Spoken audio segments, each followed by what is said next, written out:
branding has the power to dictate reality itself. Now that may sound insane, but in its application, it's 100% true. The power of a strong brand is what leads Nike to spend millions of dollars on it every single year. Hey everyone, Jordan from Be Effective here, brought to you by Simple Dev Co.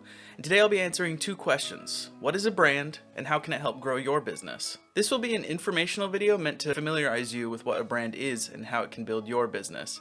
If you're interested in learning more or finding out what branding can do for your business, reach out to us at simpledevco.com or shoot me an email at jordan@simpledevco.com. Make sure to include the keyword simple to receive a special introductory rate. So what is a brand? A brand is the way a company or a business, an organization, is perceived by the people who experience it. It's more than a name or a logo. It's a recognizable feeling that's evoked every time someone experiences it. Now think about Nike. What's their brand?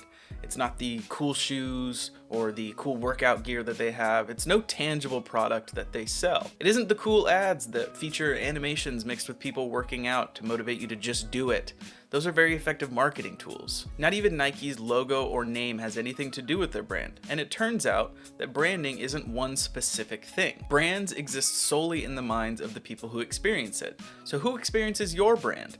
How about your employees, the investors, media, or most importantly, your customers? A brand is the perception of your company. It's what people feel about you. So what's the business value of a brand? Nike's brand may not be tangible, but it's the most important thing that they own. It's their most valuable asset. The active lifestyle, the motivational feeling that you get when you put on one of their shoes, or the association that you feel when you hit one of their golf balls. Everything contributes to a large audience of people that are devoted to their brand. The Nike brand is the sole reason why most people who purchase Nike products won't go out and buy something from Adidas. They're devoted fans and followers of Nike. And a strong brand increases the likelihood of someone choosing your product over one of your competitors. Effective branding will attract more customers at a lower cost who are happy to pay a higher price and buy more often. Now there are fundamental elements of a brand. What goes into what branding is? It seems so complex. Well, it turns out that brands are composed of multiple fundamental elements. To better understand what goes into a brand, we'll look at the fundamental core.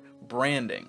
So, what is branding? Branding is the process of shaping the way your company is perceived by those who experience it. Perceptions dictate behavior, and Nike has created a perception that purchasing their products will lead you to a more healthy and active lifestyle, therefore improving your life. So it turns out psychological perceptions, even completely subconscious ones, still have a profound effect on the way that we buy. Branding contains the power to shape your perception of a specific company, because perceptions are possible to shape on purpose. Even if we don't know it, we're constantly searching for meaning in the world around us, and without it, we feel lost. We want everything around us to make sense. Our brains don't care about the difference between perception and reality. To our brains, they're the same exact thing. The way we perceive things causes us to decide what's actually real. Now, this is where the huge power of branding actually comes in. If a brand can effectively shape our perceptions and our brains can't tell the difference between perception and reality, then logic concludes that branding has the power to dictate reality itself. Now that may sound insane, but in its application, it's 100% true. The power of a strong brand is what leads Nike to spend millions of dollars on it every single year. And no matter what type of branding you're doing, whether it be corporate branding, healthcare branding, product branding, or anything else, you effectively are leveraging the ability to create reality, and then are able to shape customers' buying habits in insanely valuable ways. So let's get into the elements that a brand is comprised of. And it starts with a brand compass. So a brand compass displays the direction that your company is going.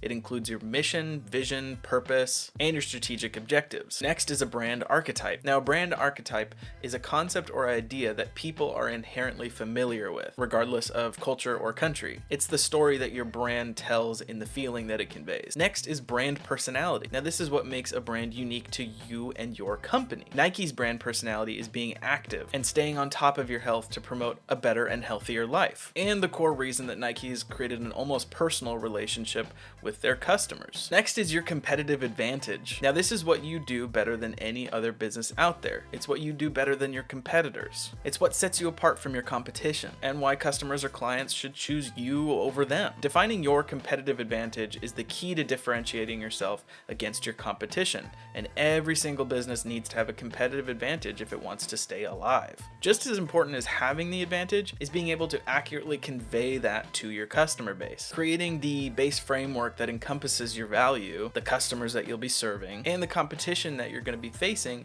is the single best way to define your competitive advantage. Now, a brand promise. A brand promise is obviously the promise that you make to your customers.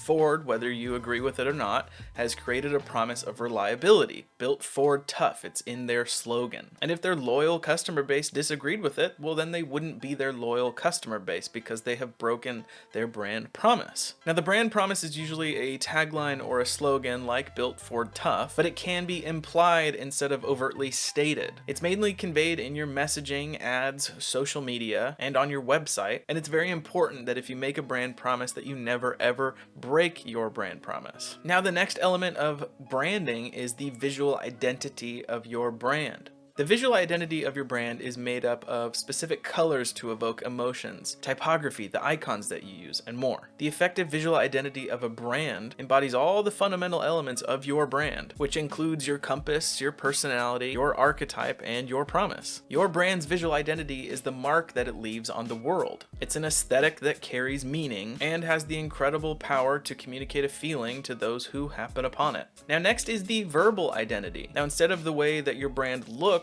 the verbal identity is the way that your brand sounds. So this is found in your messaging, your voice, your story, your copywriting. Your brand's name or tagline should carry meaning alongside it, either overtly stated or implied. Your verbal identity is what makes you human, which makes customers able to identify with it. Whenever your brand's voice is heard via marketing material, advertisements, or brochures or on your website, a potential customer should be able to immediately recognize it and instantly evoke those emotions and feelings like Nike does. Now, positioning. Positioning is critical to effectively communicating your brand's unique value proposition to the customer or client that you'll be serving. When positioning, you define the exact place that your brand will occupy in the mind of the people that you're serving. So what differentiates you from your competitors? Are you energetic?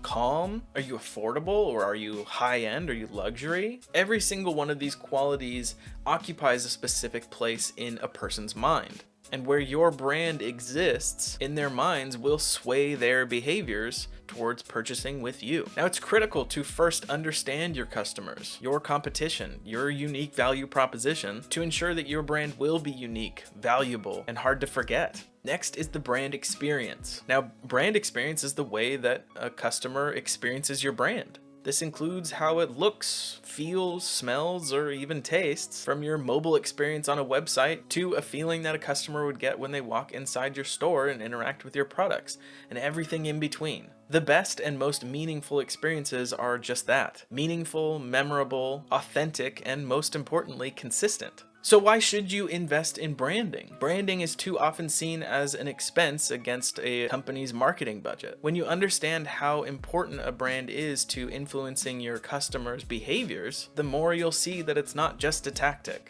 It's a long-term strategy that can yield huge results over the lifetime of your business. Now, here are just a few benefits that you can expect from investing in branding for your company. You'll be able to attract your ideal clients because you went through the process of defining them. You'll have increased market effectiveness in your industry through your core messaging, branding, and personality. You'll close deals more easily. Well-defined and strategically positioned brands are much easier to sell. You can charge higher prices. It's a well-known fact that consumers buy brands, not products. So if you position your brand to command authority and value, you can charge accordingly. It can boost your business's value. Stronger brands tend to financially outperform their counterparts. When you invest in your brand, you're setting yourself up for long-term success. So a strong brand will pay dividends over the life cycle of your business. It will result in a smoother sale, a more loyal customer base, and the benefits just don't stop there. To sum it all up, your company's brand is the way that the world is perceiving you. I don't think there's any smarter investment than shaping that perception of your brand, of your company, of your business that you've worked so hard to create. So I hope you learned a little bit about what makes branding so important for your business and why investing in it can do more for your business than you ever thought possible. If you're interested in creating a unified brand for your business but don't know where to start, reach out to me. Go to simpledevco.com or send me an email at jordan@simpledevco.com. Make sure to include the keyword simple to receive a special introductory rate. Now please consider subscribing to our channel and turning on notifications to stay up to date with the content that we release. We come out with new content every Monday and Friday. Thanks for watching, and I hope you enjoyed learning a little bit more about branding.